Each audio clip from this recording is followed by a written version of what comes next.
Welcome to People to People. I'm Jewel Hillary. Let's go ahead and get started.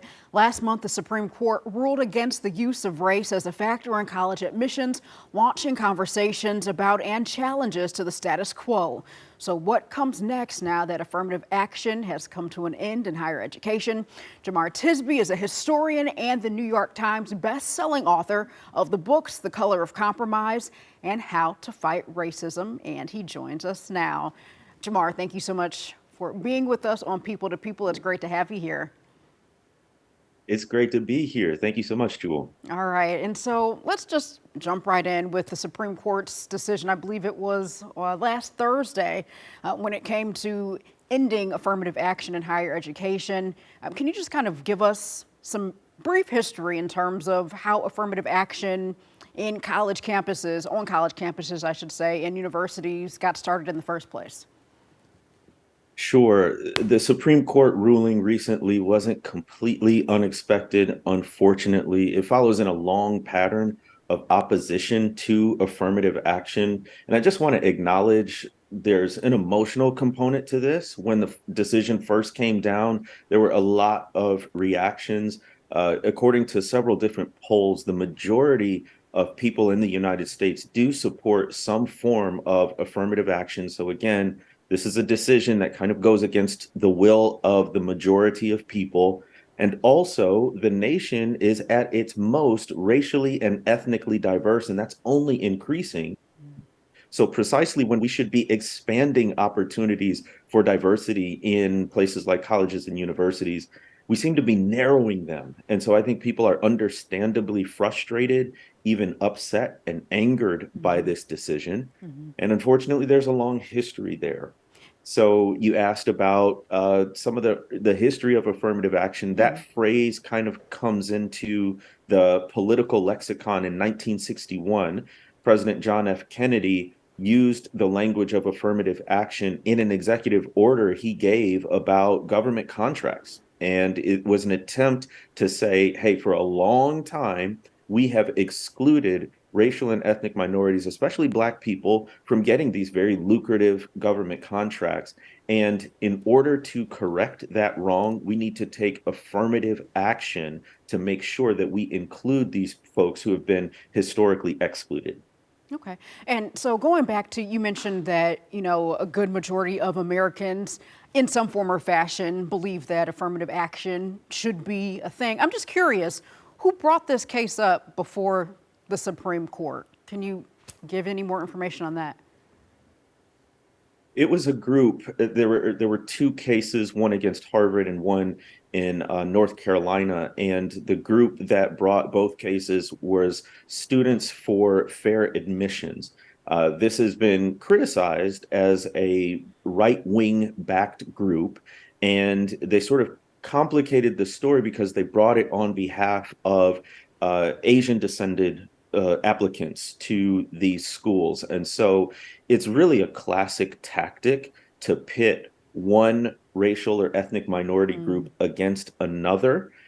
So to deflect accusations of racism and also, in a sense, to divide and conquer. And so the idea here was that Asian descendant students weren't being given a fair shake, that their actual race or ethnicity was a knock against them in these specific instances. And that was the case that was brought and finally decided at the Supreme Court level. Okay. And so I read that in Missouri, I believe it was the Attorney General.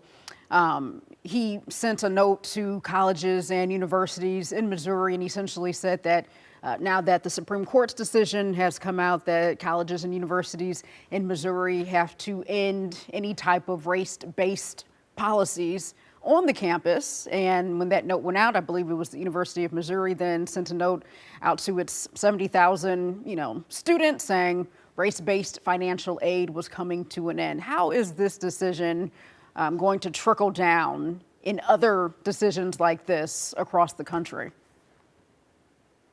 Again, we have to pay attention to perception and sentiment. It's not just about the words on the page or any new laws or policies that might pass. Can you imagine being a student in the University of Missouri system receiving that message?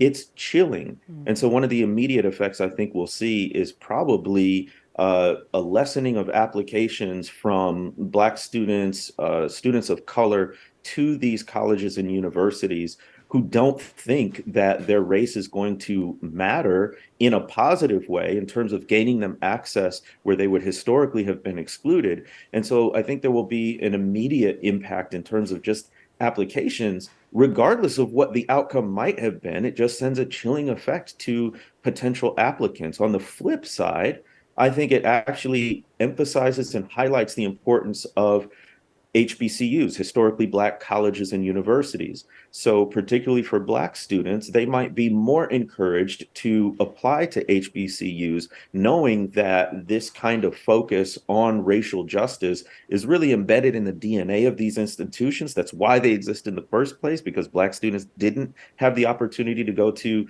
some of our nation's most prestigious colleges and universities.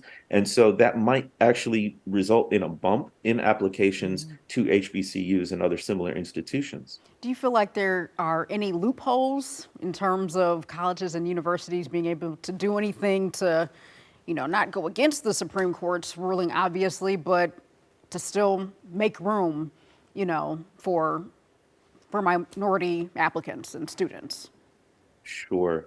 In the majority opinion, there was actually a specific section that said the decision did not mean that race couldn't be incorporated in another part of the application, like the college essay. And that was seen, I think, even by Harvard University. They sent a message to their students as a sort of a loophole that would allow them to still consider race in admissions. But there are a couple of things there. Number one, I think it actually limits the ability of applicants to talk about the breadth of their lives. So if I'm from a historically underrepresented group applying, I might feel pressure to talk about my racial or ethnic experience, where I might prefer to talk about my interest in journalism or the impact of a mentor. So I think it will put pressure on potential applicants to limit the scope of what they can talk about in essays, which are really, really vitally important. That being said, institutions that are genuinely committed to racial and ethnic diversity are going to find other ways to do it. I mean, one of the ways to do it is switching up where they actually go to recruit. Typically, these colleges and universities have high schools and prep schools that are sort of pipelines for new students. They're going to have to expand that. That's stuff we've known for a long time, but it increases the urgency there. And I think we'll see some creative ways. But at the same time, this is so complex. I think there are going to be some organizations that actually back off from any sort of racial or ethnic considerations out of fear of transgressing this new decision. Yeah, absolutely. Very much a complexity here. All right. Thanks so much, Jamar. We're going to have more with Jamar after the break as we delve into some important American speeches from statesman and abolitionist Frederick Douglass.